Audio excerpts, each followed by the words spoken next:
Ikigai, The Japanese Secret to a Long and Happy Life, by Héctor García and Francesc Miralles. Introduction. Unlocking Ikigai, Your Path to a Meaningful Life. Have you ever felt like you're drifting, searching for something more, a deeper reason to spring out of bed each morning? What if I told you that the secret to a long, joyful, and purposeful existence isn't some far-fetched dream, but a practical philosophy you can weave into your everyday life? In this audiobook summary, we're going to journey into the heart of an ancient Japanese concept that has guided millions towards a more fulfilling life. We'll explore Ikigai, The Japanese Secret to a Long and Happy Life, by Héctor García and Francesc Miralles. Together, we'll uncover how to find your personal reason for being and how this powerful discovery can transform your health, happiness, and longevity. You'll learn not just what Ikigai is, but how to cultivate it, how to find flow in your daily activities, nourish your body and mind like the world's longest living people, and build resilience to navigate life's inevitable challenges. Interesting, isn't it? The Storytellers, Bridging Worlds. Before we dive deep, let's meet the minds who brought this wisdom to the wider world: Héctor García and Francesc Miralles. Héctor García, a Spaniard who became a citizen of Japan, has lived there for over a decade. Originally a software engineer who even worked at CERN in Switzerland, he later immersed himself in Japanese culture, creating the popular blog kirainet.com and authoring A Geek in Japan. Francesc Miralles is an award-winning author from Barcelona, specializing in self-help and inspirational books, with a background in journalism and literature. Their collaboration is a beautiful fusion. Garcia's deep, lived experience of Japanese culture, combined with Miralles' expertise in crafting transformative narratives. This book isn't just an academic study. It's born from a genuine friendship and a shared curiosity that began, poetically, on a rainy night in Tokyo when they first met. They were intrigued by Western logotherapy, the idea of finding one's purpose, but felt the Japanese concept of Ikigai took it a step further, offering a more holistic approach to a life filled with joy and activity. Ikigai itself became an international bestseller, striking a chord with millions seeking meaning in a fast-paced world. It masterfully bridges ancient Eastern wisdom with contemporary Western psychological insights, making profound concepts accessible and actionable. What a powerful combination, right?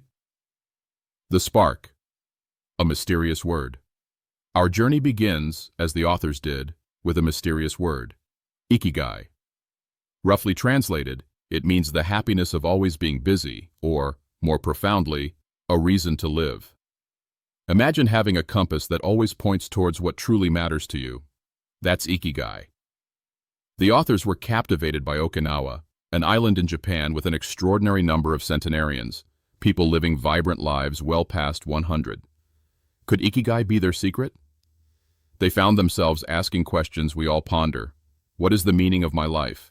Is it just about living longer, or is there a higher purpose?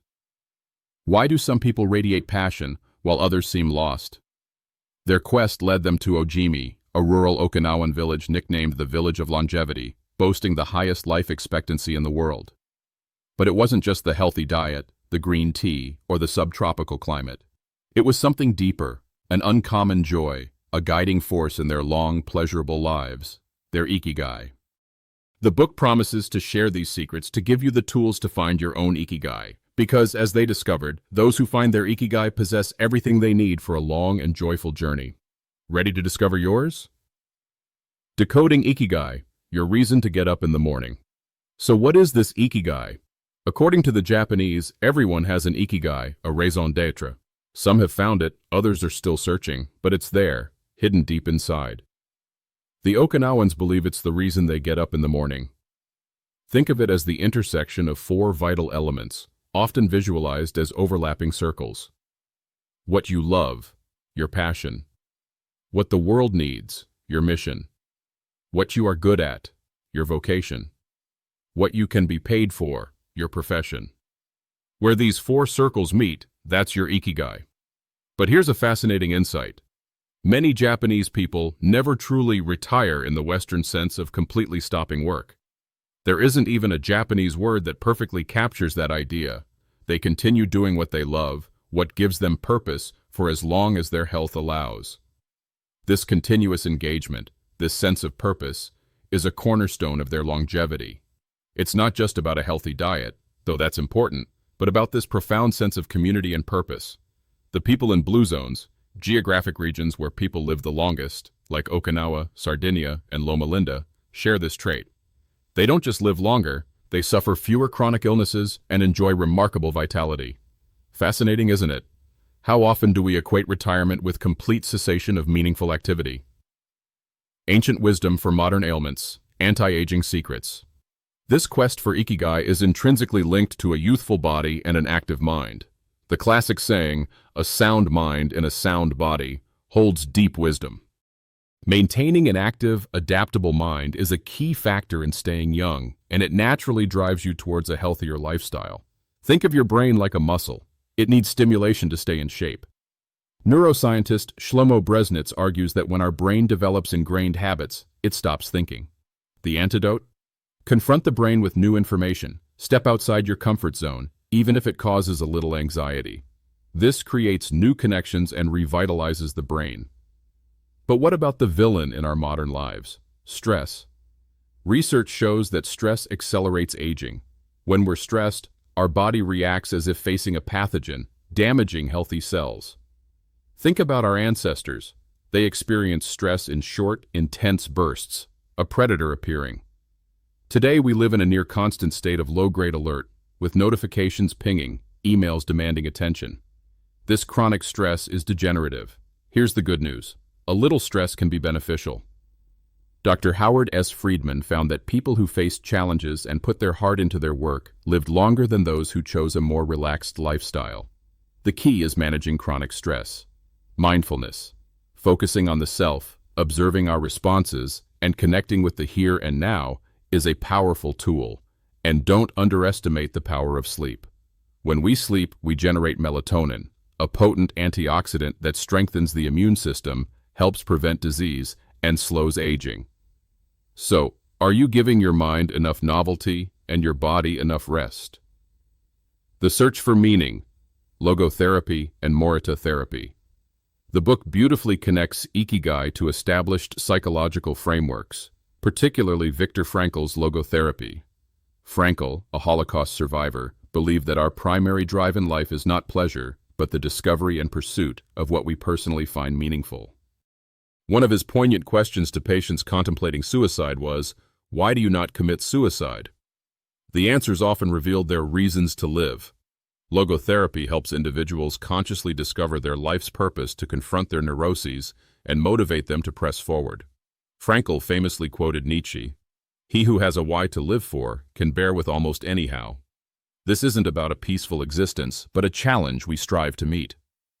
Parallel to this, in Japan, Shoma Morita developed his own purpose-centered therapy. Unlike Western therapies that often focus on controlling emotions, Morita therapy teaches acceptance of emotions without trying to control them. The core idea? Feelings change as a result of our actions. You don't try to eliminate negative feelings, you welcome them, observe them like the weather, and then do what you should be doing. It's about focusing on the present moment, taking action, and through that action, discovering and living your purpose. Both paths lead to the same destination, finding your existential fuel, your Ikigai. What if accepting your feelings rather than fighting them was the key to moving forward? Finding flow, the art of losing yourself. Have you ever been so engrossed in an activity that time just melts away? You're skiing, painting, playing music, even coding, and suddenly hours have passed in what felt like minutes. That's the state of flow, a concept researched by psychologist Mihai Csikszentmihalyi. He describes it as the state in which people are so involved in an activity that nothing else seems to matter. The experience itself is so enjoyable that people will do it even at great cost, for the sheer sake of doing it. This isn't just for artists, athletes, engineers, anyone can experience flow. Achieving flow is a key ingredient to living according to your Ikigai. So, how do we cultivate flow? The book outlines several strategies. First, choose a task that is difficult, but not too difficult. It should be slightly outside your comfort zone, a challenge that stretches your abilities. Too easy, you get bored. Too hard, you get frustrated and anxious. Second, have a clear, concrete objective. It's like having a compass pointing to a destination, even if the map isn't fully detailed. Know what you want to achieve, but don't obsess over the outcome while you're in the process. Third, and this is crucial in our hyper-connected world, concentrate on a single task. Multitasking is a myth. We're actually just rapidly switching between tasks, which kills productivity and flow. Create a distraction-free environment. Turn off notifications. Try the Pomodoro technique, working in focused bursts, e.g., 25 minutes on, 5 minutes off. Think about the Japanese takumi, or artisans, who dedicate their lives to perfecting a single craft, whether it's making a specific screw by hand for Toyota, crafting makeup brushes, or making sushi. They find immense joy and flow in their meticulous work. Even mundane tasks can become moments of microflow if we add a layer of complexity or mindfulness to them, like Bill Gates enjoying washing dishes with his own ritual. What daily tasks could you transform into moments of flow? The Okinawan Way, diet and movement for longevity. Now let's journey back to Okinawa, where the world's longest living people reside. Their secret isn't just Ikigai, it's deeply intertwined with their lifestyle, particularly their diet and movement. Japan boasts the highest life expectancy globally, and Okinawa surpasses even that. The Okinawan diet is a marvel of nutritional wisdom. Variety is key. They regularly eat over 200 different foods, averaging 18 different types each day. Contrast that with our often limited Western diets. Plant-powered. At least 5 servings of fruits and vegetables daily, with vegetables, potatoes, legumes, and soy, like tofu, forming the staples.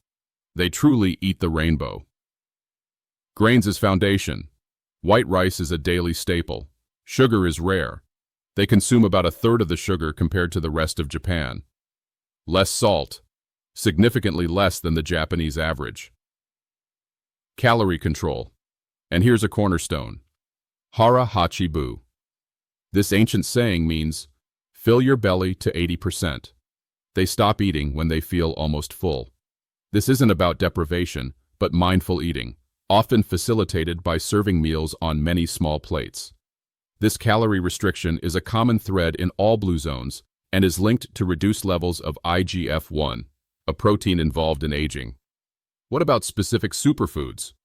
Their diet is rich in antioxidants: tofu, miso, tuna, carrots, goya, bitter melon, kombu, sea kelp, nori, seaweed, various soy products, sweet potatoes, and peppers. And they drink sanpin cha, a jasmine green tea blend, daily, known for its cholesterol-lowering and immune-boosting benefits. The local shikuwasa fruit, a small, acidic citrus, is packed with nobelitin, a powerful antioxidant. When it comes to movement, the Okinawans don't hit the gym for intense workouts. Instead, they move constantly throughout their day, walking, gardening, doing karaoke, and engaging in gentle exercises like radio taiso. Radio taiso are simple, dynamic warm-up exercises done in groups, focusing on joint mobility, like raising arms above your head, a movement often neglected in our screen-focused lives. They also embrace practices like yoga, tai chi, and qigong, which harmonize body and mind, offering benefits like improved circulation, flexibility, stress reduction, and even slowing Parkinson's. The lesson? Gentle, consistent movement is more vital than sporadic, intense exercise. How could you weave more natural movement and mindful eating into your day? Embracing imperfection, resilience, wabi-sabi, and anti-fragility. Life, as we know, isn't always smooth sailing. Everyone with a clear Ikigai shares a common trait: resilience. It's the ability to pursue your passion no matter what, to bounce back from setbacks. A powerful Japanese proverb captures this. Nana korabiya oki. Fall 7 times, rise 8. Resilient people adapt, focus on what they can control, and don't get bogged down by what they can't. Both Buddhism and Stoicism offer profound lessons in emotional resilience. They teach us to control negative emotions, not by suppressing pleasure, but by understanding its transient nature and not letting it enslave us. The Stoics practiced negative visualization, imagining the worst that could happen to appreciate what they have and prepare for loss. They, like Buddhists, emphasize living in the here and now, understanding that the present is all we truly possess. This brings us to 2 beautiful Japanese concepts: wabi-sabi. finding beauty in the imperfect, incomplete, and fleeting nature of things. Think of a cracked teacup, cherished for its unique history, not its flawless symmetry. Ichigo Ichie. This moment exists only now and won't come again. It's a reminder to cherish every encounter, every experience as unique and unrepeatable. But what if we could go beyond resilience? Nassim Nicholas Taleb introduces the concept of anti-fragility. Things that don't just resist shocks, but actually get stronger from them, like the hydra whose heads multiplied when cut. How can we become anti-fragile? Create redundancies. Don't put all your eggs in one basket. Have multiple income streams, diverse friendships, varied interests. The Okinawan centenarians often had a primary and secondary occupation, like gardening. Bet conservatively, but take small risks. Protect your core, but experiment with small ventures that have high upside potential. Eliminate fragility. Identify and shed habits, relationships, or situations that make you vulnerable. Sometimes, good riddance goals are more powerful than adding new ones. By embracing setbacks as opportunities for growth, we refine our lifestyle and stay true to our Ikigai. Life is pure imperfection, but with your Ikigai as your compass, every moment holds infinite possibility. Are you ready to see challenges not as roadblocks, but as stepping stones? Living your Ikigai, the art of a purposeful life. As we draw this audiobook summary to a close, let's revisit the essence of Ikigai. It's not a grand, elusive treasure, but a quiet hum that resonates within when you're living in alignment with your deepest values and joys. The calligrapher, Mitsuo Aida, beautifully captured this, with haikus speaking of the profound importance of the here and now, and that happiness is always determined by your heart. We've journeyed through the bustling streets of Tokyo where our authors first met, to the tranquil shores of Okinawa, the village of longevity. We've decoded the 4 circles of Ikigai: what you love, what the world needs, what you're good at, and what you can be paid for. We've learned anti-aging secrets that go beyond skin deep, nourishing an active mind and a resilient spirit. We've seen how finding purpose through frameworks like Logotherapy and Morita Therapy can be your existential fuel. We've explored the bliss of flow, losing ourselves in meaningful tasks, and how even micro-activities can spark joy. We've peeked into the Okinawan pantry, discovering the power of the 80% rule, hara hachi bu, and a diet rich in variety and antioxidants. We've stretched with gentle movements like radio taiso and yoga, learning that consistent motion trumps sporadic intensity. And finally, we've embraced imperfection with wabi-sabi, cherished the present with ichigo ichie, and aimed for anti-fragility, growing stronger from life's trials. The book concludes with 10 rules of Ikigai, distilled from the wisdom of Ojimi's elders. Stay active, don't retire. Keep doing what you love. Take it slow. Urgency is the enemy of quality of life. Don't fill your stomach. Eat to 80% capacity. Surround yourself with good friends. They are the best medicine. Get in shape for your next birthday. Daily maintenance for your body. Smile. A cheerful attitude makes friends and lightens burdens. Reconnect with nature. Recharge your batteries often. Give thanks to your ancestors, nature, friends, family, everything. Live in the moment. Today is all you have. Follow your Ikigai. Discover and nurture your unique passion. And now, to help these insights truly land, I have a few questions for you. Reflecting on the 4 circles, what you love, what the world needs, what you're good at, and what you can be paid for. Where do you see the strongest overlaps in your own life right now? Which of the 10 rules of Ikigai resonated most deeply with you? And what's one small step you could take this week to integrate it more fully? Think about an activity where you regularly experience flow. How can you create more opportunities for that state in your daily routine? The concept of hara hachi bu, eating to 80% capacity, is simple yet profound. What's one meal today where you could consciously practice this? Wabi-sabi teaches us to find beauty in imperfection. Is there an area of your life where you've been striving for an unrealistic ideal, where embracing imperfection could actually bring more peace and joy? Remember, your Ikigai is your personal compass. It's not about a problem to be solved, but a life to be lived with purpose, surrounded by what and who you love.